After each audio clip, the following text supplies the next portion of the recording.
King Review Print Speaking to the Blind, celebrating 40 years of audio newspaper production. Welcome to this week's edition of the Glasgow Times Podcast, recorded at the Bishop Briggs Media Centre by our amazing volunteers. You can get in touch with us via Facebook, Twitter or Instagram using @QNReview. That is @CUEANDREVIEW. You can also contact us directly by emailing information@QNreview.com. That is INFORMATION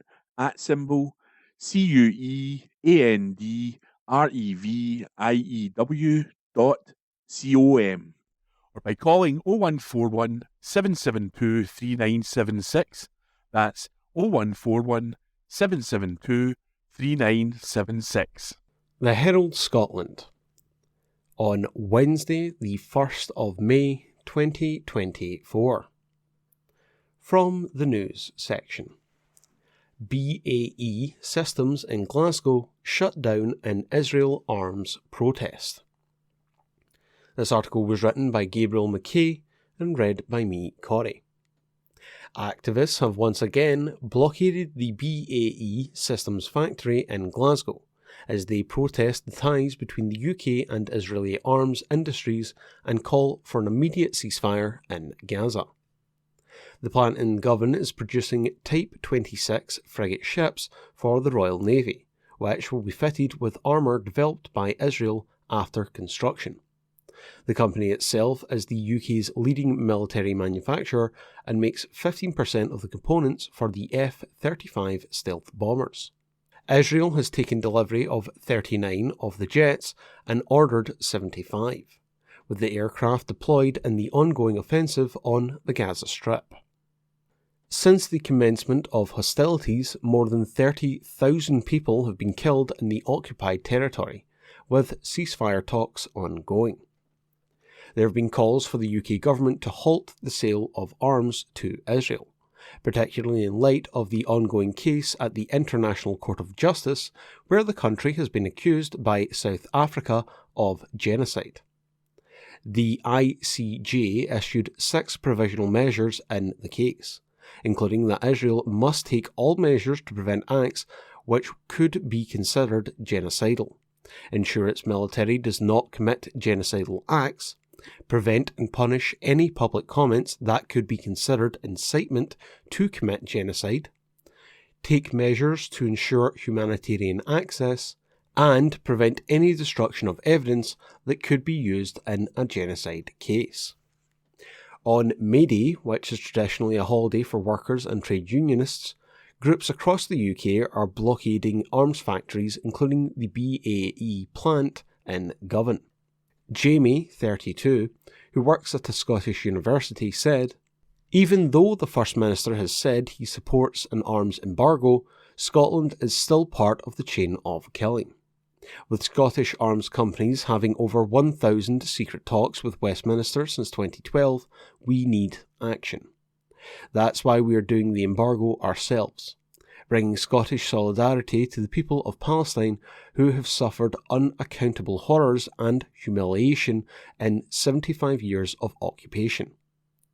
Justine, 39, an education worker and trade unionist from Glasgow, said, "We've seen workers across the UK, particularly in solidarity actions with Palestine, including donating money, time and resources, building relationships and taking direct action. On this May Day, we are thinking particularly of our fellow workers in Palestine, whose lives are maimed by the occupation and the current genocide. Shutting down arms factories for even a day of business doesn't just show our disgust. It damages the profits of bosses and shareholders while the workers still get a full day's pay." Ali, 25, a junior doctor, said, "Targeting the arms trade in the UK has already been effective.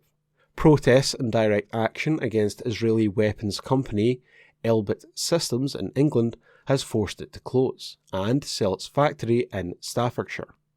We are here to make sure there's no business as usual for those who sell arms to genocidal regimes." A Police Scotland spokesperson said, Around 4:55am on Wednesday the 1st of May 2024, police were called to a report of a demonstration outside the grounds of a business premises on Govan Road, Govan, Glasgow. Officers remain at the scene. The action was coordinated with protests across the UK, including in London at the offices of the Business and Trade Department and BAE factories in Glasgow, South Wales and Lanarkshire. Organisers said more than 1,000 workers and trade unionists across the country had taken part. 3 arrests were made at the demonstration in England's capital. A Metropolitan Police statement said, "We are policing a protest in Admiralty Place and Horse Guards Parade. Officers have made 3 arrests after protesters blocked access to a building. Protesters must stay within the law." That article was from the Herald Scotland. It was from the news section. It was written by Gabriel McKay, and it was read by me, Corey. The Herald Scotland. On Wednesday, the 1st of May, 2024. From the news section. Craig Murray to stand for George Galloway's Workers' Party. An article written by Jodie Harrison and read by me, Corey. Former diplomat and Alapa Party cheerleader Craig Murray has been selected to represent George Galloway's party at the upcoming general election. The 65-year-old has been announced as the party's candidate for Blackburn, Lanarkshire, where he stood as an independent in 2005 when the seat was represented by Foreign Secretary Mr. Straw.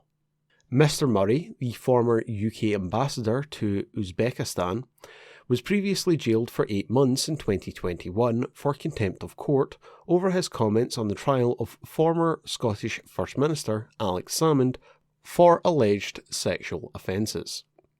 A member of the Alapa Party, he has also been chosen as the Workers' Party for Britain candidate for the upcoming election in Blackburn, which currently has 1 MP, George Galloway, who won the Rockdale by-election. In 2005, Mr. Murray became 5th out of 7 candidates with 2,082 votes, 5% of the total. A former rector of the University of Dundee, he has supported WikiLeaks founder Julian Assange's fight against extradition to the United States. A statement on the Workers' Party for Britain website said, "Murray's very name carries the weight of credibility and conviction. Renowned for his lifelong crusade against human rights abuses, obfuscation, and global injustice. He has fearlessly championed these sacred causes at every turn. During his tenure as His Majesty's Ambassador to Uzbekistan from 2002 to 2004, Murray courageously defied the party line to expose the Karimov regime's grotesque crimes against humanity, braving the wrath of his Foreign Office masters. Such principled resistance to torture and tyranny stands as a testament to his uncompromising moral rectitude. His relentless pursuit of transparency in global politics and fervent advocacy for human rights epitomise the values championed by the Workers' Party. It adds, in him, the proud traditions of ethical economics, dignified labour, and equitable distribution find their modern voice. Rejecting the pernicious creeds of neoliberalism that have laid waste to our national fabric, Murray offers a bold, patriotic vision for Britain's revival through the Workers' Party's planned socially conscious government. The Workers' Party stands shoulder to shoulder with Murray, aligning with all of those brave enough to defy the chains of this oppressive Parliament. In Murray, Blackburn discovers its champion of the working class, a stalwart advocate who will relentlessly amplify the voices of the marginalised. Polling aggregation website Electoral Calculus currently forecasts Labour having a 98% chance of retaining the Blackburn seat. That article was from the Herald Scotland. It was from the news section. It was written by Jodie Harrison, and it was read by me, Corey. The Herald Scotland, on Wednesday the 1st of May 2024. From the news section. Historic Old Course Golf Pub, Jigger Inn, reopens today. This article was written by Kirsty Dorsey and read by me, Corey. One of golf's most iconic 19th holes, the Jigger Inn in St Andrews, has reopened from today following significant renovations and a refreshed menu. Updates to the pub, part of the Old Course Hotel, Golf Resort and Spa complex, include an expanded kitchen, enhanced beer garden, updated accessible restrooms, and further garden landscaping with a new path connecting to St Andrews' main walkway. The interior decor has been refreshed, but original features including the brickwork and signature railway booth seating have been maintained. The famous lineup of signed major winners' caps have also been returned to their home above the bar. The Jigger Inn dates back to the 1850s, when it was the station master's lodge for the St Andrews Links railway station. Its refurbishment is part of a larger series of food and beverage enhancements underway at the Old Course Hotel, which is owned and operated by Destination Caller, a subsidiary of US plumbing and maritime conglomerate Caller Co. We're thrilled to reopen the doors to the Jigger Inn following its recent renovations, and to welcome new and returning guests to enjoy golf's most famous pub, Jigger Inn bar manager Louise Dougal said. Offering hearty food and perfect poured pints, the Jigger Inn proudly remains the same Scottish pub we all know and love, now with a refreshed space and updated menu celebrating local ingredients. The refreshed menu has been designed by the resort's new executive chef, Colin Finn, who has experience across some of the UK's finest establishments. Standout dishes include the Great Glen Venison Charcuterie Board, Ayrshire Haggis Crumpets, and traditional Cullen Skink. Pub classics such as the Jigger Inn Beef Burger and the classic Jigger Ale Battered Haddock and Chips have returned to the menu. Expanded dessert options include seasonal ice creams from St Andrews award-winning Ginettas, an extensive selection of drinks including Scottish whiskies and local ales, featuring the pub's own Jigger Ale, are also available. That article was from the Herald Scotland. It was from the news section. It was written by Kirsty Dorsey, and it was read by me, Corey. The Herald Scotland, on Wednesday the 1st of May 2024. From the news section. Wishaw Cambusnethan Street crash with 12-year-old girl was hit and run. An article written by Jodie Harrison and read by me, Corey. A 12-year-old girl is recovering facial injuries after being knocked down by a car in a hit-and-run incident. Police have appealed for witnesses after the girl was struck by a vehicle in Wishaw on Friday the 19th of April. The crash happened at around 4:30 p.m. on Cambusnethan Street, near the roundabout with Kirk Road. The girl was struck by a silver 3-door Vauxhall Corsa hatchback, which failed to stop at the scene. The girl was taken to Wishaw General Hospital, where she received treatment for her injuries. Officers have been carrying out extensive inquiries into this incident, but have been unable to identify the vehicle or driver involved.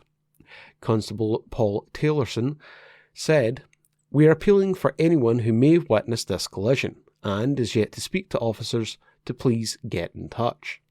In particular, we would ask people with private CCTV or dashcam footage of the surrounding area on the afternoon of Friday the 19th of April to check in case they've captured a silver Vauxhall Corsa.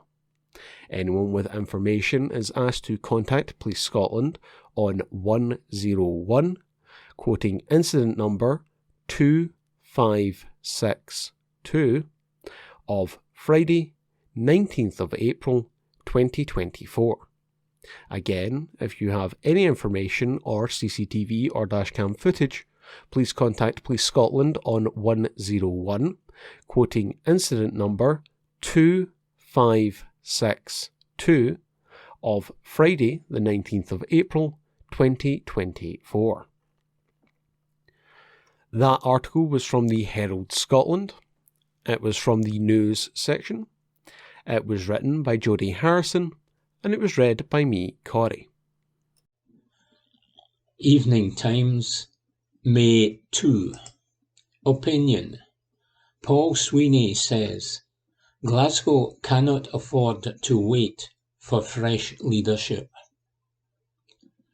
As Scotland's sixth First Minister tenders resignation, it is difficult to see what real benefit Glaswegians have derived from the 10 years in which their parliamentarians have held the highest office in the country.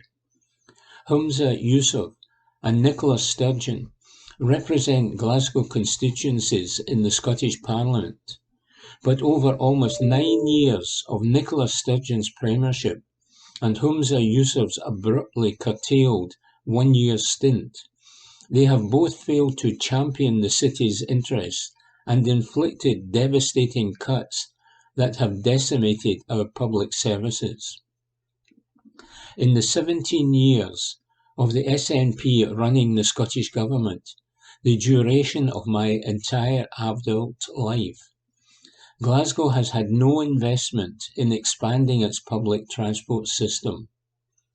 That neglect has resulted in the highest bus fares in Britain, while Crossrail and the airport rail link were scrapped, and there has been glacial progress on the much-anticipated Clyde Metro proposal. On top of that, both the government in Edinburgh and the SNP-run Glasgow City Council have been ineffectual at tackling the city's housing emergency. The city's leadership, whether that be in Holyrood or the city chambers, is devoid of the dynamic leadership required to reverse this downward trajectory. Take their anemic response to the 2026 Commonwealth Games opportunity, for example. Why are the First Minister and leader of the Council not jumping at the chance to leverage more than £100 million of Commonwealth Games Federation investment into the city, using it as a catalyst to accelerate one of the major planned social housing developments that are currently stalled due to budget cuts, such as Cowlairs or Red Road, as a new athletes' village. On one hand, Susan Aiken lauds new development in the city centre, while her SNP and Green colleagues object to any new planning applications, including the same councillor who chairs the city centre task force, Angus Miller. Take the proposal to redevelop the former M&S store on Sauchiehall Street. I negotiated with the developer to retain the historic 1935 facade by Lutyens and Monroe, and planning officers endorsed the design, yet it was rejected by Green and SNP councillors at the Planning Committee in November. It seemed that even at the height of Thatcherism, the city's Labour leadership was more vigorous and ambitious, opening the Scottish Exhibition and Conference Centre in 1985, the pivotal Garden Festival of 1988, then becoming the first UK European Capital of Culture in 1990. These projects all required audacious, ambitious and effective management by the city's politicians, turning around a spiral of inner-city industrial decline, defying the doomsters, and underpinning 2 decades of tangible improvement across Glasgow. Today, the Scottish Event Campus needs an extension to add additional conference space. Its chief executive describes the shovel-ready project as a no-brainer for the city, with a guaranteed return on investment within 14 years, while adding an additional £47 million a year to Glasgow's economy. Yet despite this compelling case, that is a blindingly obvious way to generate economic growth, as well as £12.5 million in extra tax revenue each year. The Scottish Government has repeatedly refused to support the SEC with the necessary capital funding to get construction underway. Contrast this inertia in Glasgow with the energy of our nearest rival, Manchester, where the Labour Mayor and his team have secured significantly higher levels of investment for the city's development and have revolutionised its public transport system. If you go to Manchester today, the scale of construction activity is visually striking, with new residential and commercial projects going up all over the city. There is a confidence in the direction of Manchester. I only wish the same could still be said for Glasgow. The SNP are intellectually exhausted and lack the dynamism necessary to get Glasgow back on track. They are also now proving that they are no longer able to provide stability in government, and another has-been at the top is not going to change that. As Nicola Sturgeon said herself, the governance of any country cannot simply be a revolving door that one party gets to pick time and time again who occupies the highest office in the land. It's time for a fresh election. Glasgow cannot wait until 2026 for change, says Paul Sweeney. From Glasgow Times, Friday, 3rd of May, Lifestyle section, famous Glasgow venue in bid to find next Stan Laurel, an exclusive by Anne Fotheringham. The famous Glasgow theatre where Stan Laurel first performed is looking for the next generation of top comedians. The Britannia Panopticon has announced the Laurel Awards, which will form part of the historic venue's anniversary celebrations. It is 25 years since campaigners saved the building on New Wynd, just off Trongate. It is the world's oldest surviving music hall, having first opened its doors in 1859. Awards organiser and comedian Kavita Lardvaj explains, in 1906, a 16-year-old lad told his first joke in Glasgow's Panopticon, and he grew up to become one of the most famous comedians in the world. As one half of Laurel and Hardy, Stan Laurel brought laughter to billions of people in the darkest of times, through depression, famine, strike and war. Today, there's not a corner of the world that doesn't recognise the two funny men in their bowler hats. No matter what, our country, culture, religion or regime, we all have one thing in common. We all love to laugh. As Stan himself once said, comedy is a universal language. The charitable trust which saved the music hall, the Friends of Britannia Panopticon, is hoping to find the next Stan Laurel at the awards, which will take place over a series of heats and a grand final in the summer. The winner will get a trophy and a small cash prize, and the opportunity to have their own show in the Britannia Panopticon during the Glasgow International Comedy Festival in March 2025.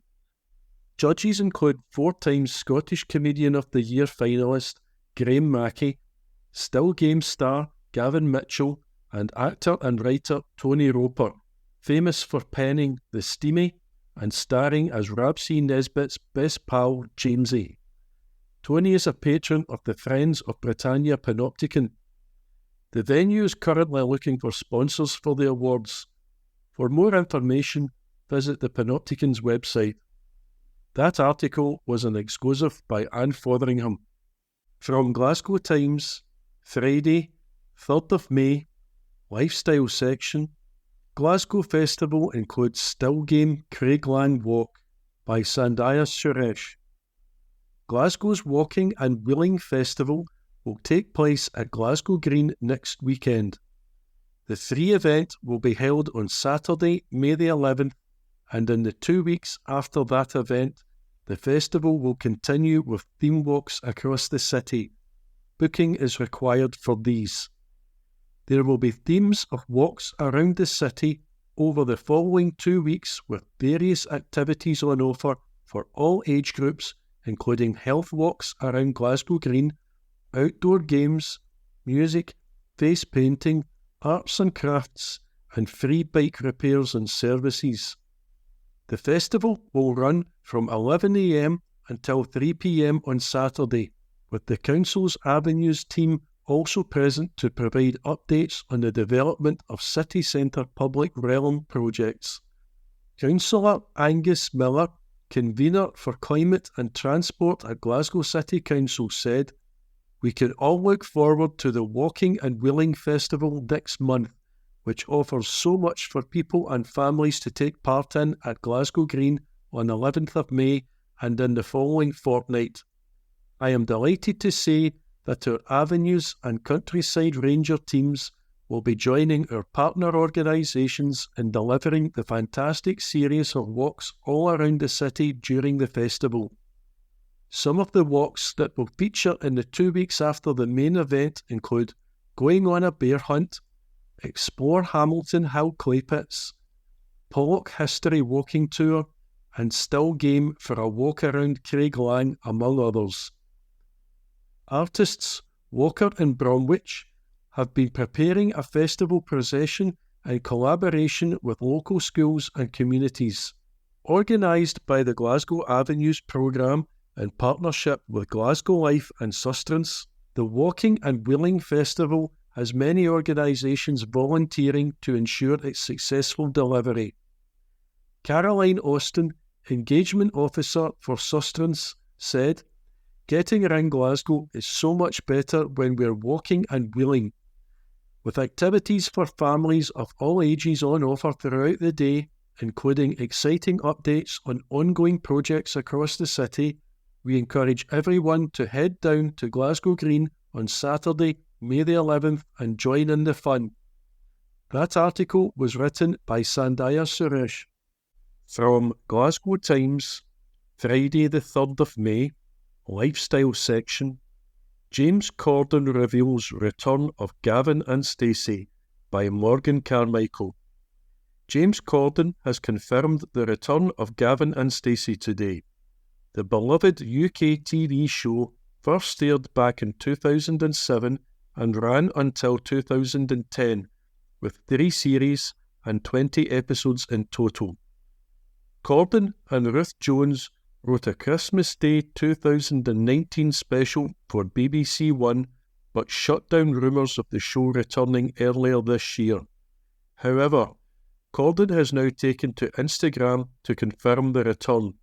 The episode will be the last ever episode of the show and will be a Christmas special. He wrote, "Some news, it's official. We have finished writing the last ever episode of Gavin and Stacey. See you on Christmas Day, BBC One. Love, Ruth and James."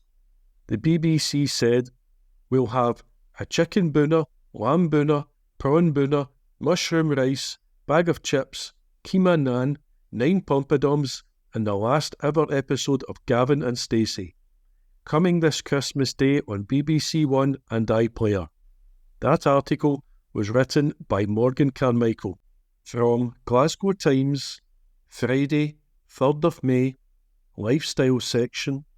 LaFontaine's announced intimate show at Glasgow HMV by Morgan Carmichael. A Scottish band have announced an intimate gig at a music store in Glasgow. LaFontaine's, known for hits like Alpha and Under the Storm, will be performing in-store at HMV in the city centre. The gig will take place on June the 16th and will come as part of the band's 5 intimate shows across the UK. They will also perform in the likes of Dundee and Edinburgh. The Glasgow show will follow the release of the Motherwell band's upcoming album, Business as Usual, which comes out June the 14th. It will be LaFontaine's 4th record. Tickets for the HMV show will go live at 12 p.m. today. That article was written by Morgan Carmichael. From Glasgow Times, Friday the 3rd of May, Lifestyle section, top Glasgow author to launch new novel at exclusive city event by Sandhya Suresh. A popular Glaswegian author will launch his latest novel during an exclusive event at August House in the city. Chris Brookmyre's book, The Cracked Mirror, will be launched during a Bookface Sip and Swap event at the Cocktail Bar on July the 27th from 1:30 p.m. to 4:30 p.m. Celebrating his 25-year career, guests will have the chance to meet him and enjoy a 45-minute interview with the author. Mr. Brookmyre said, "Bookface Sip and Swaps have rapidly become one of my favourite events on the promotional calendar. It's a privilege to spend time in a lively and convivial atmosphere, chatting to dozens of people united by their passion for books. The Cracked Mirror, described as Agatha Christie meets Michael Connelly, blends mystery and crime in a thrilling tale. Readers will meet characters such as Penny Coyne, a sharp-minded old lady solving murders in her peaceful village, and Johnny Hawk, an LAPD homicide detective whose pursuit of truth often collides with his superiors. The £20 tickets, available on Eventbrite, come with 2 complimentary drinks. The Cracked Mirror is out on July the 15th in hardback and published by Abacus for £22. That article was written by Sandhya Suresh. From Glasgow Times, Friday, 3rd of May, Lifestyle section, Yoko Ono's work to feature in Glasgow exhibition by Sandhya Suresh. The Glasgow Library is set to host an exhibition of Yoko Ono's work. The Glasgow Women's Library will present Peace Arbour, part of the Glasgow International Festival of Visual Art 2024. It will kick off on June the 7th. As a highlight, a temporary orchard will open next month in the Bridgeton area of the city. At the heart of this orchard is Yoko's wish tree, which encourages people to express their personal wishes, hopes, and needs and tie them to a branch of the tree. All wishes will be returned to Yoko and continue in connection with her Image Peace Tour, an art installation in Iceland dedicated to her late husband, John Lennon. After creating her first wish tree installation in 1996, she has collected almost 2 million wishes from more than 200 trees in over 35 countries. This is the second Yoko Ono wish tree to be planted in Scotland, with the first being in Edinburgh in 1998. The indoor and outdoor exhibition will also feature the work of Glasgow-based artist Rico Goto Collins. At the orchard, Miss Collins created a fruit tree nursery and a gathering space for discussion, learning and reflection. During the festival, between June the 7th and 23rd, the orchard will host performances and discussions by Collins and the team at Glasgow Women's Library. Adele Patrick, co-director of Glasgow Women's Library, said, We are thrilled to have two remarkable artists contributing to our GI 2024 programme. We are painfully aware that this festival takes place at a time of febrile politics, widespread trauma and conflict between atomised and alienated communities, and an existential climate emergency. Yoko Ono's prescient contributions to the discourses of peace, feminism and nature will be speaking powerfully to these themes, offering up a message of power inside our space, on the facade of our building and within our new garden space. The exhibition, which will run until August the 31st, will start at 7 a.m. with a performance in the orchard. That article was written by Sandhya Suresh. Glasgow Times News on Monday the 6th of May. Council declares a housing emergency. An article written by Aidan MacDonald. Western Bartonshire Council has declared a housing emergency in the area. Councillor Gurpreet Singh Johal, Housing and Communities Convener, made the declaration as he urged the Scottish Government to review a decision to cut the Affordable Housing Supply Programme allocation to Western Bartonshire for 2024-2025 by almost £3 million. He advised that the council found itself with no choice but to declare a housing emergency, as there are more than 5,500 households on its housing waiting lists, with 274 people living in temporary accommodation and over 1,000 homeless assessments being carried out. The motion received cross-party support and will now involve the council engaging with internal and external partners to map out a way forward. He said, "It's devastating that the circumstances we find ourselves in mean that we now have to declare a housing emergency. Unfortunately, despite the best efforts of the staff in our housing department, our tenant representatives in the community and external partners, the reduction in funding for affordable housing, along with pressures on meeting the needs of current tenants, has left us with no option. This decision has not been taken lightly, but I sincerely hope that this can help lead us on the path of greater stability for everyone in our communities, especially those who are facing homelessness and unstable accommodation." Councillor Hazel Sorrell, Vice-Convener of Housing, added, "I want to place on record my thanks for the dedication and effort which staff within the Housing Department continue to put in to mitigate the impacts of external factors on our ability to provide safe, affordable homes for our citizens." An article written by Aidan MacDonald. Glasgow Times News on Monday the 6th of May. Councillor reveals the solution to fixing potholes in Glasgow. An exclusive article written by Stuart Patterson. Glasgow needs more money if it's to deal with the city's pothole problem, according to a leading councillor. The Glasgow Times Investigate series has been looking at potholes across the city. We've highlighted the number of claims made to the council and the number paid out and the number rejected. We also drew attention to some roads in the city where potholes are causing motorists to swerve to avoid damage. Rory Kelly, SNP councillor and convener for Neighbourhood Services and Assets, said there are a number of factors that have led to people noticing more and bigger potholes. Some are long-standing and some are new. The legacy of the COVID shutdown, the war in Ukraine and high inflation are all still having an impact. Also, historic issues like how the city received funding for the road network puts it at a disadvantage. Mr. Kelly said, "We lost a full year of resurfacing work during the COVID lockdown, and that is still being dealt with. The war in Ukraine has increased the price of bitumen, which increases the cost of doing repairs. Inflation has also increased and added to the overall bill for materials." Mr. Kelly added, "Inflation has led to between 20 and 30% less repairs." The council increased the budget by £6 million last year and £5 million this year to try to cope, but the councillor said that only allows us to stay stable.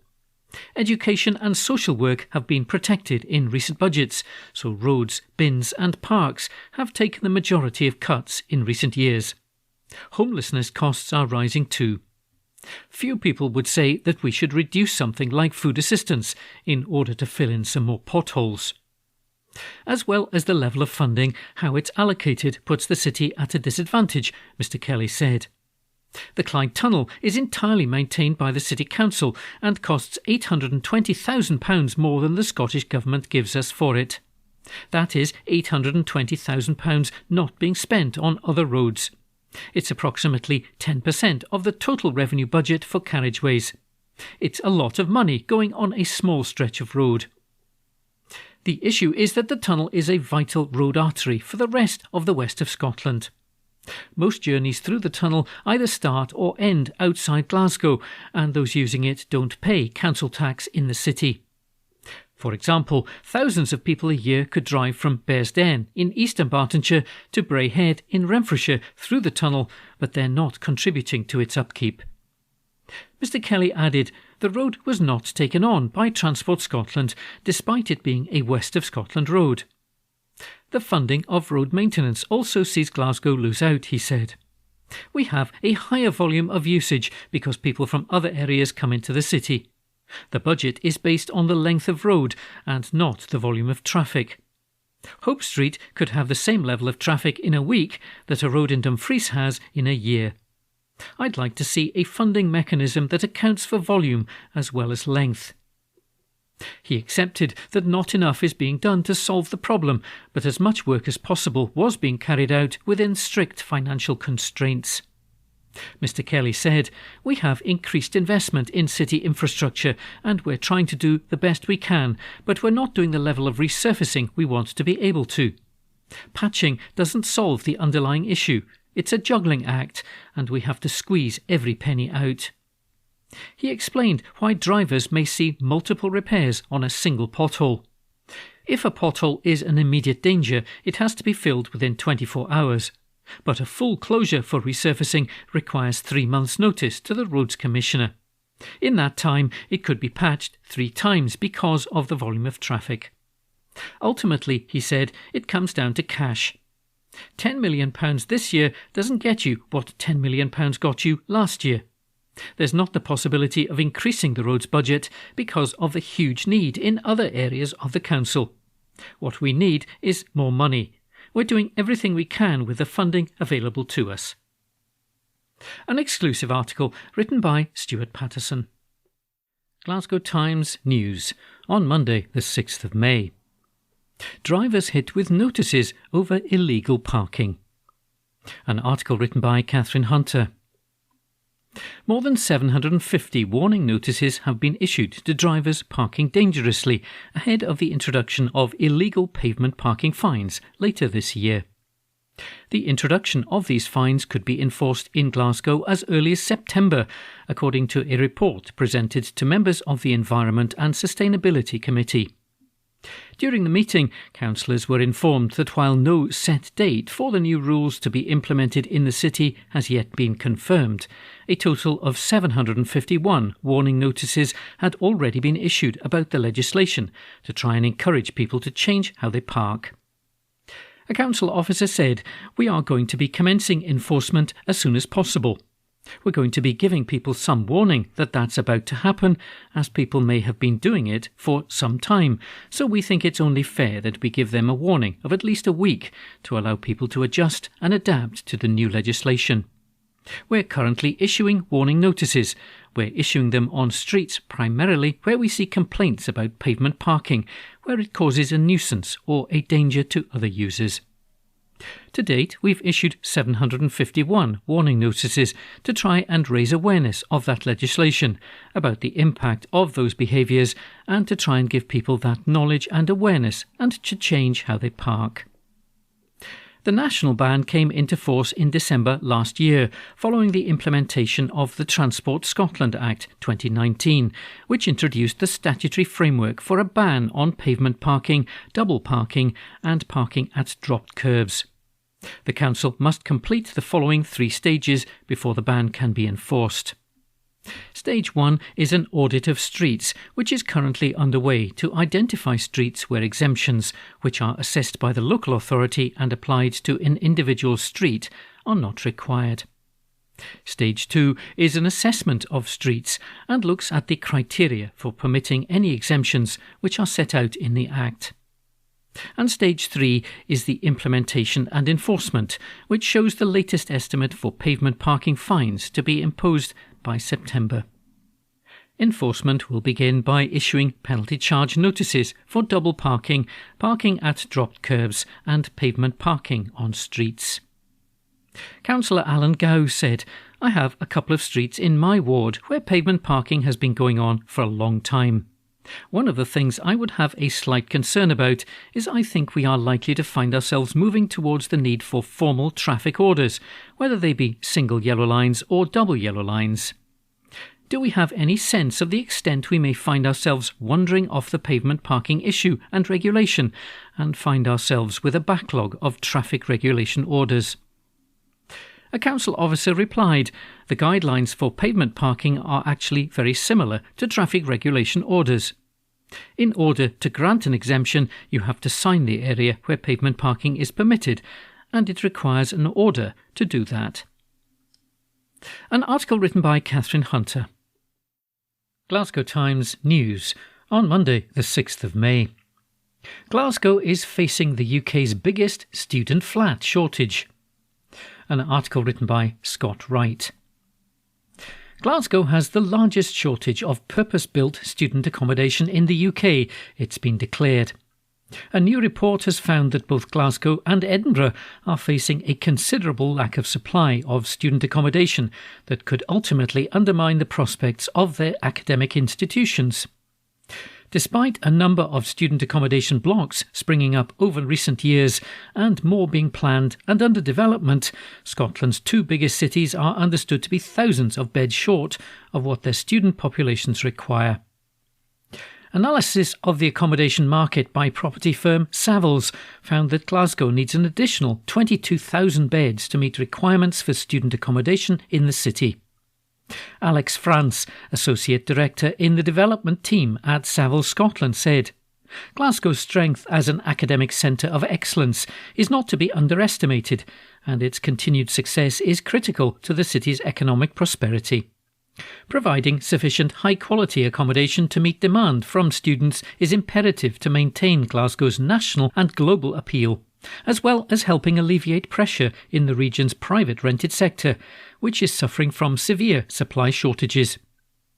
Savills said it analysed the student accommodation market in 20 of the UK's largest student cities, which include more than 1.3 million full-time students. The agent found that in total an extra 234,000 beds are required to bring the students-to-bed ratio down to the preferred figure of 1.5.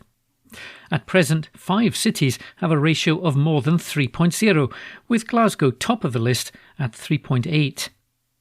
The deficit in the sector in Scotland comes amid a well-documented shortage of housing in the private rented sector, which has been putting upward pressure on rents. The Scottish Government introduced an emergency rent cap to protect tenants during the depths of the cost of living crisis, but this ended in April when temporary changes were brought in to provide tenants with a degree of continuing protection. However, the Scottish Government's rent policy has been heavily criticised by the build-to-rent sector, which says it is driving investors away from Scotland. An article written by Scott Wright. Glasgow Times News on Monday the 6th of May. Hundreds join a pro-independence rally in Glasgow. An article written by Nicole Mitchell. Hundreds of people marched through Glasgow city centre on Saturday in support of the independence movement. Pro-independence backers gathered at Kelvin Grove Park to take part in the March for Independence to Glasgow Green. The rally was organised by All Under One Banner, with guest speakers including SNP MP Alison Thewlis and Alba MP Kenny McCaskill. Former MSP Tommy Sheridan was pictured taking part, and Alba leader and former First Minister Alex Salmond also joined the march. While All Under One Banner welcomed independent supporters from any political party, the march took place at a pivotal time for the movement, with today marking the deadline for nominations for the SNP leadership. Those taking part in the march also used the platform to call for a ceasefire in Gaza amid the ongoing conflict with Israel. An article written by Nicole Mitchell.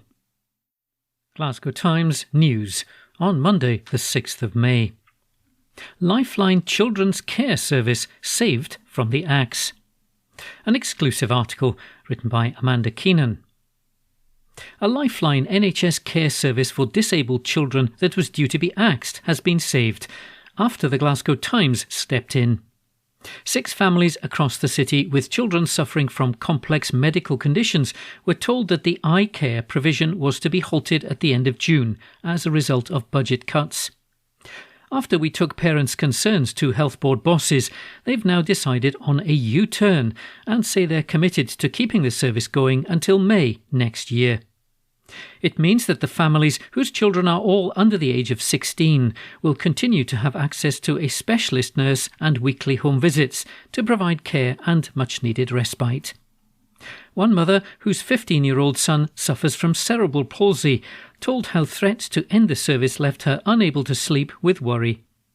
She said, "My son is tube-fed and double incontinent, so to even think about stopping this care was beyond cruel. The nurse has been coming to our home since he was 5, and they've developed a trusted bond. He knows he receives kindness and compassion, and as a family we also value the vital care she provides to our son." The woman says the loss of the service would have had a crippling impact on those who rely on it. She added, "It's not a massive commitment and is tailored around just 6 children, but they benefit from it enormously. Once they turn 16, they move over to adult services, so in my son's case we're talking about keeping it going for another year before he would need to make that transition anyway. It made no sense to pull the plug on it for the little cash it was going to save.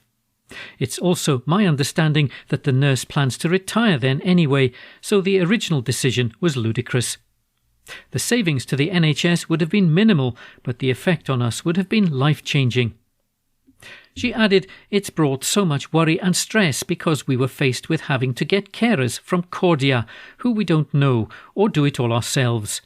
In my case, that would have meant having to give up my job, and that would obviously impact on us financially." After the family flagged their concerns, the Glasgow Times approached NHS Greater Glasgow and Clyde to ask why the service was being cut.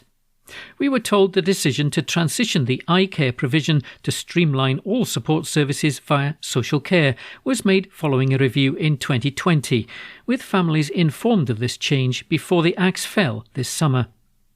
However, our source was then contacted and told that her son will now continue to receive the support until next year."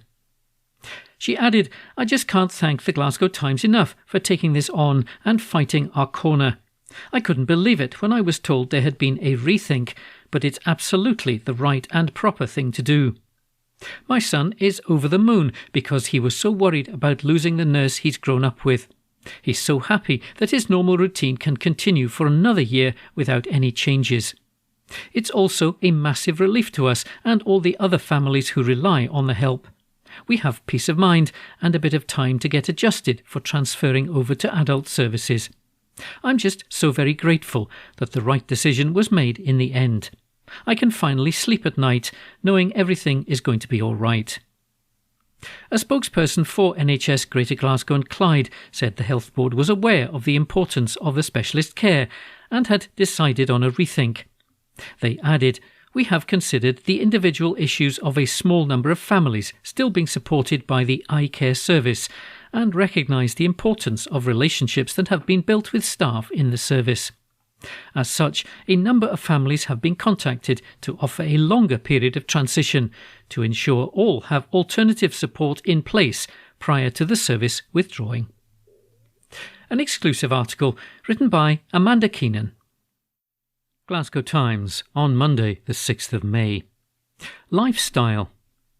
Organisers pull the plug on a music festival. An article written by Nicole Mitchell. An electronic music festival in Glasgow has been cancelled due to lower than expected sales. Organisers of the Riverside Festival, which was due to take place on May the 25th and the 26th, revealed on social media that they have made the difficult decision to cancel the event, as they're not able to deliver the festival to our usual high standards. As well as a lack of ticket sales, they said they decided to scrap the festival in the grounds of the Riverside Museum due to increased costs and an oversaturated event landscape. Those who bought tickets have been promised full refunds will be available within 5 working days. A post on Facebook read, "It is with deep regret and heavy hearts that we've taken the extremely difficult decision to cancel this year's Riverside Festival. With lower than expected sales and increased infrastructure, staff, transport and artist costs, all in an oversaturated event landscape, we could not deliver the festival to our usual high standards. We understand how upsetting this is for those who have bought the tickets, and we sincerely thank you all for your continued support. Full refunds will be available from Skiddle and Resident Advisor within 5 working days." However, organisers also revealed 2 massive shows will be taking place at the museum on August the 31st and September the 1st. An article written by Nicole Mitchell. Glasgow Times on Monday the 6th of May. Lifestyle. Warning to anyone using Vinted after a new scam emerges on the platform. An article written by Rebecca Carey. Anyone who uses Vinted has been warned to be alert of a new scam which is targeting online shoppers. A new scam has surfaced on various apps and websites like Vinted recently, which involves victims trying to retrieve their funds after a failed transaction. The warning comes from officers in a North East Regional Organised Crime Unit. The officers shared guidance after 9 victims in the North East of England came forward having lost a total of £2,600. The police have explained that the scam involves victims being contacted by a fake Vinted chatbot. They're then advised that they should open a new Revolut account to resolve the issue. The officers continued, they're told to add money to activate the account so that the previous amount can then be retrieved. Once the victim does so, the scammers can then remove all the funds from the Revolut account. Police advice is to stop and take time to assess any situation that involves transferring money or giving personal information to anyone. They've also urged the public that no genuine site or agency will pressure you to decide or transfer money. When in doubt, people are being urged to close the site or app and open it again from a trusted source. This will help you ensure that you're speaking to a legitimate person. For those living in the local area, Organised Crime Unit officers also work with banks and community groups to educate staff and the public around spotting the signs and how to report it. They've also urged victims to report fraud as soon as they can, so that police and partners can work together to dismantle it. You can also get further help and advice and report any fraud via the Action Fraud website. Founded in 2008, Vinted has become well known for being an online marketplace where people can buy and sell items as well as exchange new or second-hand items. In its own help centre, you can access guidance about staying safe and protecting your data. The online marketplace has shared top tips on how to spot phishing emails and messages. The team has also explained how their own official Vinted messages look to help you spot the difference. You can also see a full breakdown of guidance, whether you're buying, selling or shipping. An article written by Rebecca Carey. Glasgow Times on Monday the 6th of May. Opinion. The Greens will always work for the common good. A column written by Patrick Harvey. Nothing's sad until it's over, and then everything is. Actor Peter Capaldi, our talented fellow Glaswegian, contemplated in his brilliant portrayal of the 12th Doctor Who, facing up to the fact that nothing would be the same anymore. It would be fair to say that over the past week I've done some reflecting of my own. There have been feelings of disappointment at the way that the Butte House Agreement and the progressive pro-independence majority government that it formed needlessly collapsed. But there's also a new sense of being energised, if not regenerated, by looking to the future and the work still to be done. I deeply regret that we won't have the opportunity that we had to deliver action on climate, fairness and equality. I deeply regret that we won't have the opportunity that we had to deliver action on climate, fairness and equality. I worry that urgently needed policies may be watered down or delayed now on things like rent control, tackling inequality or cutting fossil fuel use. For the Greens, I don't think anything will dent our determination and commitment to build on the many things that we have achieved and to do more. That goes for our team in Parliament, for our MSPs and councillors working in our communities, and for our members and campaigners around the country. The evidence is all around us, from the busy new cycleways that weave across our city, to the morning commuters no longer paying peak rail fares, to the young people I see making use of free bus travel. My first, and as it turned out my only, piece of government legislation achieved a rent freeze and protection against evictions during the worst of the cost of living crisis, a precursor for the housing bill which was laid before Parliament only a few weeks ago. That's a piece of legislation which for the people here in Glasgow and beyond remains critically important. I'm determined to defend it against any attempts to undermine it. On rents, on housing quality, on making sure people are secure in their homes. For the right to decorate, put up pictures, keep a pet and make a house into a home. Driving down energy bills and emissions too, thanks to the Heat in Buildings Bill, which is also urgently needed. For far too many years, we've seen no action to cut emissions from the way we heat our homes, and if we get this right, we'll see Glasgow and other places utterly transformed for the better. We know that there will be vested interests determined to water it down, but this is one of the few parts of climate policy that the Scottish Government has been getting right in recent years. It's still not completely certain that John Swinney won't face an election for the SNP leadership, but whether he or anyone else becomes First Minister, the Scottish Greens leaving government mustn't be an excuse to slow down on any of the essential work that was already in motion. These are turbulent political times, but the choices over the coming weeks will be critical for our climate, our city and our society too. Over the past week, the most common question has been who will be the next First Minister. But the real question is what kind of government will Scotland have, and will it take the actions necessary? If the government is ready to do what's needed to ramp up action on climate and nature, on equality and tackling the cost of living, then the Greens stand ready to work constructively, as we always have. We will never choose opportunism or chaos for its own sake, the way some opposition parties do. The Scottish Greens will do what we've always done, both in government and in opposition. We'll work constructively and for the common good. In the words of a more infamous Peter Capaldi character, what we won't accept is an omnishambles. A column written by Patrick Harvey, MSP, who is the co-leader of the Scottish Green Party. Glasgow Times News on Monday the 6th of May. Major Tesco trolley shortage as customers keep taking them home. An exclusive article written by Kirsty Fearick. Tesco has asked shoppers in Glasgow to return their trolleys after reports of a major shortage. Customers have claimed a lack of shopping carts at the Maryhill store have made some shoppers so anxious that they take them home. We previously reported how the massive Tesco Extra store was slammed for not having enough shallow trolleys available. Now, 5 months later, we return to the store where shoppers claimed they still struggle to track down a suitable trolley because they're being taken to a nearby housing estate.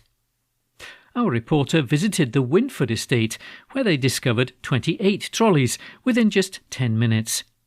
We photographed them in people's gardens and outside the entrance of flats, but it's unknown if residents took them for personal use. Shopper Maria Kennedy said, "There was a shortage of trolleys at this Tesco which made people panic. It meant people started to just take them home and hoard them. Now there are even less. If people would just return their trolleys, we wouldn't have such an issue." Customer Robert Bolton said, "People think these trolleys are like gold dust, so when they get one, they don't want to give it up. I've actually stopped people leaving the car park with them and demanded that they return them. It isn't fair. If you go to the Winford estate, you can see them parked outside flats and in people's gardens. Tesco shopper Carol Ann O'Hara said, "I live nearby, so I'm here all the time. You can't do a full shop without a trolley because you can't carry it all. I don't understand the reason behind the lack of trolleys. Why would Tesco not want us to have more so that we can spend more in the shop?" Customer Andrea Harvery said, "This is the only supermarket I come to and there are never any trolleys here. It's frustrating and a nightmare." Customer Norma Lessel said, "This is my local supermarket and there's a real scarcity of trolleys here. I know exactly where they all are though. I see people taking them into the Winford estate. They need some sort of tracking device on them." We previously reported how Irene McGoldrick first raised the issue, saying, "I think it's a human right to be able to use a trolley when you go to the supermarket. They keep getting stolen and the security guards can't do anything because they're taken off the property. It's an absolute disgrace." Tesco asked the Glasgow Times to leave the premises after asking customers their thoughts on the trolley shortage, but in a statement encouraged customers to return the carts. A Tesco spokesperson said, "We're sorry that some customers have struggled to find shallow basket trolleys at our Glasgow Maryhill Extra store, and we'd like to reassure customers that we're doing all we can to improve availability. We encourage all customers to return their trolleys once they've finished their shop, both for others to use and because we don't want them to cause any harm to the local environment." An exclusive article written by Kirsty Feerick. Glasgow Times News on Monday the 6th of May. The real reason why Glasgow's Sauchiehall Street is being dug up. An exclusive article written by Stuart Patterson. Major work is going on to transform the look of Sauchiehall Street, but a lot of the real work is beneath the street's surface. Between Rose Street and Hope Street, barriers are up and the centre of the street has been dug up for months. But how much is known about the work going on? The Glasgow Times has asked exactly what the work is and what impact it will have.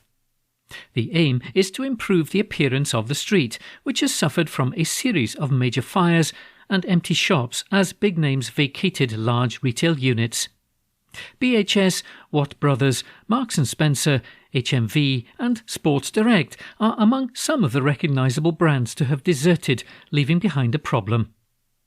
The work currently taking place, however, is designed to have a wider impact on the city centre as a whole. Contractors are preparing a new drainage system involving planting trees that will ease pressure on the main sewer network and allow development to proceed in other streets. A council official explained that the sewerage network is at capacity and is a block to new development. This new system being installed now will ease capacity on the drainage network to allow developments in other parts of the city to go ahead. The rainwater will go into the tree pit and not into the drainage network as it does now. The tree pit is a root management system that directs where the roots grow to create healthier trees. Beneath the pits where trees will be planted is a line of plastic cages that will contain the roots and soak up the rainwater. If anything is left, it then goes into the drains and into the River Clyde. This is what's being installed now at the western side of the precinct and will be used in other avenues projects. Rory Kelly, City Convener for Neighbourhood Services and Assets, said it's the biggest change in 50 years. He said, City Deal funding gave us a generational opportunity to implement the changes needed to offer a European quality experience in the city centre. Our continental peers had been giving over road space to pedestrians and reprioritising streets for decades, appreciating it not only improved the look and feel of their cities, but was better for businesses and citizens. That's the intention of the Avenues project, to create a more attractive, healthier, inclusive and more successful city centre. While the work can be frustrating for pedestrians and business owners, Mr Kelly said it's moving forward and is necessary. He added, the transition the city centre is currently experiencing makes this the ideal time to catch up, and we've had a lot of catching up to do. It's hoped the initial work on the top stretch between Cambridge Street and Rose Street will be complete by this summer. Work will then move down towards Hope Street and finally to the junction with West Nile Street. The trees will be the final piece of work and will be planted early next year. The Avenues is a £150 million project funded through the City deal, meaning that the cash is there irrespective of the council budget. Also, there will be no cycle lane on the pedestrianised street once it's complete. The Avenues project from Charing Cross to Rowe Street has a two-way cycle lane. It will not extend beyond that point, although cyclists can still use the street as it's designated a core path. The street should be fully open by the spring of next year, and most of the work will be completed before then, with just the trees to go in. The current granite paving stones on either side of where the work is taking place will be retained, as they're in good condition, and the bollards will remain. The bollards are there to prevent vehicles, when they need access either for deliveries or emergency vehicles, from getting too close to the shops. Because there are basements under the shops, the pavements are not strong enough to withstand the weight of a heavy vehicle. Business owners have suffered a loss of trade over many years as a result of the fires and have been calling for investment. Brian Fulton, Finance and Operations Director at Hold Fast Entertainment, owners of the Garage nightclub on Sauchiehall Street, said, "It's great to see the city investing in its public realm, and this work will breathe more and much needed new life back into this part of the city centre, which will see great change in the coming years. With the work now progressing well, we can look forward to the end results benefiting everyone on Cambridge Street and the bottom end of Sauchiehall Street, and that everyone can work together to minimise disruption." The council said that the Avenues project has a variety of aims, ultimately to create a modern city centre that works for everyone. Councillor Kelly said there have been challenges and disruption, and admitted that the council could be better at explaining the benefits it will bring. He said, for example, on Sauchiehall Street, we're contending with issues around the layout of utilities, which has delayed the work. The council has to get better at communicating both the overall concept and the aims of the Avenues project to the public, but also the impact of the works and any delays and disruption to businesses. But the work completed to date shows the potential there is to not only make many of our key streets more attractive spaces, but to create the infrastructure for the city centre now emerging. There will of course be some disruption as the programme is rolled out, but work is progressing at a much faster rate, and we're delivering the modern, prosperous, international city that Glaswegians deserve. An exclusive article written by Stuart Patterson. From the Glasgow Times, Tuesday the 7th of May, from the news section. Man who mowed down woman after row outside Clydebank pub is jailed. Article by court reporter. A quantity surveyor who mowed down a woman in an incident branded truly shocking by a judge has been jailed for 16 months. Jatinder Singh, 24, was behind the wheel of his red BMW when he hit the victim in Clydebank on May the 21st, 2021. Singh, of Knightswood, was in the area having gone to pick up his brother from a nearby pub. The sibling had appeared to have got into a row with a 37-year-old woman outside the bar. She was then standing in the road in Chamel Street when Singh went on to plough into her, hurling the victim into the air, leaving her badly hurt. The incident was captured on mobile phone footage. Singh later claimed what occurred was due to a momentary lapse of concentration while he was checking his sat-nav. He appeared at the High Court in Glasgow, where he pleaded guilty to a charge of causing serious injury by dangerous driving. His lawyer had urged Lord Harrower not to jail Singh, but the judge told Singh, "You made no attempt to slow down or to change course. The resulting impact and its consequences were truly shocking. Members of the public witnessing the incident were visibly distressed." The court heard the woman suffered a broken nose and a fractured ankle. She later had an infected leg as a result of what happened. Lord Harrower remarked, a social worker compiling a pre-sentencing report noted Singh showed high levels of minimisation to what he had done. He was also said to be somewhat unperturbed when discussing the crime. The judge told him, "It seems you made no effort to report the matter to police before you were arrested." Singh was told there was no appropriate alternative to custody. The jail term was cut from 18 months due to the guilty plea. Singh was also banned from driving for 4 years. Tony Graham Casey, defending, said university graduate Singh was an otherwise commendable individual who was more mature than when he committed the offence. And that report was by our court reporter and read by me, E. McKenna. This is from the Glasgow Times on the 8th of May 2024 from the news section, and the headline reads, "Young girl rushed to hospital after incident on Glasgow Road." This article is by Ben Waddle. A young girl has been rushed to hospital after being attacked on a busy Glasgow street. The incident took place on Balmoral Road in the city's north shortly after 6:30 p.m. on Tuesday, May 7th. Police say they were called to reports of an assault in the area. 999 crews rushed to the scene. Following that, a 13-year-old girl was taken to hospital. An investigation into the incident is underway. A spokesperson for Police Scotland said, around 6:45 p.m. on Tuesday, May 7th, 2024, officers were called to reports of an assault on Balmoral Road, Glasgow. Emergency services attended and a 13-year-old girl was taken to hospital as a precaution. Inquiries are ongoing. A spokesperson for the Scottish Ambulance Service added, "We received a call at 6:41 p.m. on Tuesday to attend an incident on Balmoral Road in Glasgow. We dispatched one ambulance and a critical care paramedic to the scene. We transported one female teenage patient to Queen Elizabeth University Hospital." This article was by Ben Waddle. Evening Times, May 8. Opinion. Thomas Kerr says, "More of the same old continuity under Swinney." Like myself, I am sure many Glasgow Times readers are wondering if John Swinney is really the best the SNP have to offer our country.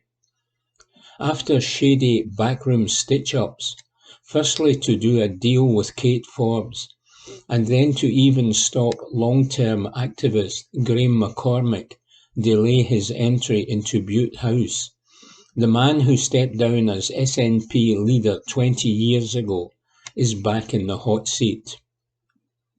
It quickly became apparent that the SNP wanted to avoid a rerun of last year's bitter leadership contest when the aforementioned Forbes lay the boot into Humza Yousaf's record for all the public to see.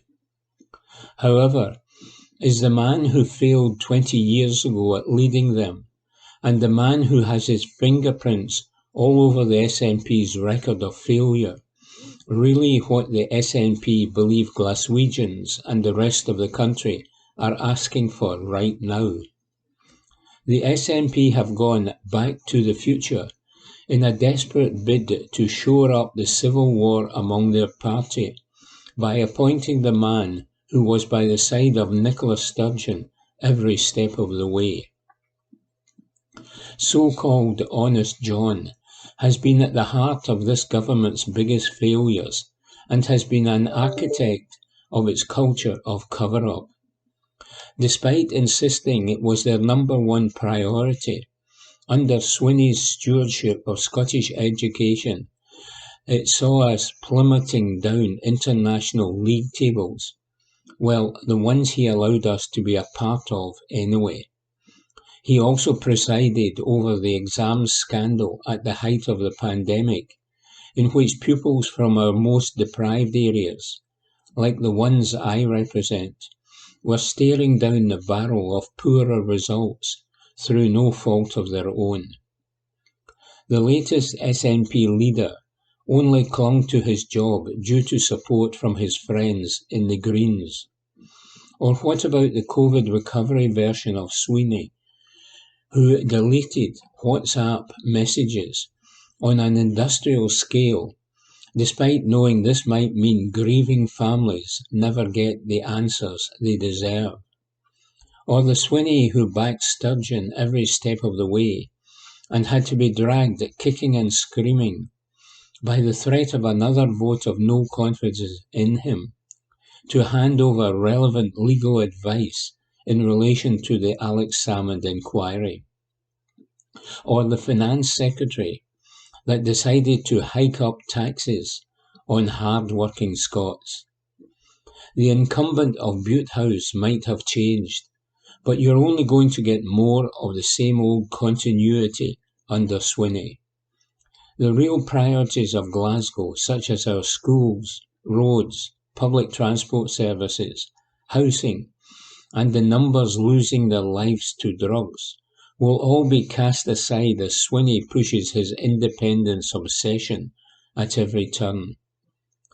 That is where his and his party's focus will be, as it is just about the only thing they can agree on these days. Yusuf had to go, and Douglas Ross deserves every bit of credit for bringing forward a vote of no confidence in him. But by replacing Sturgeon's protégé with Sturgeon's loyal deputy, it is surer than ever that the Nationalists are out of ideas. That is why getting rid of Yusuf was just the start for the Scottish Conservatives. In key seats right across Scotland, we will be urging voters to send Swinney and the SNP a message at the general election and take the next step of booting out this rotten SNP government for good, says Thomas Kerr. From Glasgow Times, Wednesday, 8th of May, Lifestyle section. Argus closed store at retail park in difficult decision, by Rebecca Newlands. A retail giant has closed its doors at a busy retail park. Argus is no longer trading from its standalone shop at Palace Grounds Retail Park in Hamilton. The store closed at the end of April as part of plans by Sainsbury's, which owns the brand, to reduce the number of standalone shops. A spokesperson for Argus said, "As we continue with our plan to transform Argus and offer even more convenient ways to shop with us, we are reducing the number of standalone Argus stores we operate while opening more Argus stores and collection points within Sainsbury's. As part of this plan, we made the difficult decision to close our Hamilton Argus store at the end of April. We previously reported that Argus planned to shut 50 stores in the United Kingdom in 2023. The catalogue retailer was acquired by the supermarket in 2016. That article was written by Rebecca Newlands. From Glasgow Times, Wednesday, 8th of May, Lifestyle section. Foo Fighters release final tickets for Hampden gig next month, by Rory McNeish. Rock giants Foo Fighters are releasing the final batch of tickets for their Hampden concert next month. Tickets for the Southside Stadium gig on June the 17th will be on sale at 9 a.m. on Friday, May the 10th, on Eventim and Ticketmaster. The band is playing 7 dates during the UK leg of their global Everything or Nothing at All stadium tour this summer. The concerts will see the group perform tracks from their latest record, But Here We Are, released last year. The 11th album reached number 1 in the UK charts and received widespread critical acclaim. Support for the Glasgow date will come from Australian indie musician Courtney Barnett and Edinburgh singer-songwriter Honeyblood. In addition to Hampden, the group will play at Old Trafford in Manchester, London Stadium, Principality Stadium in Cardiff and Villa Park in Birmingham. It will be their first UK performance without drummer Taylor Hawkins, who died in 2022. Tickets for their other UK dates will be available on Ticketmaster and Gigs and Tours. That article was written by Rory McNeish.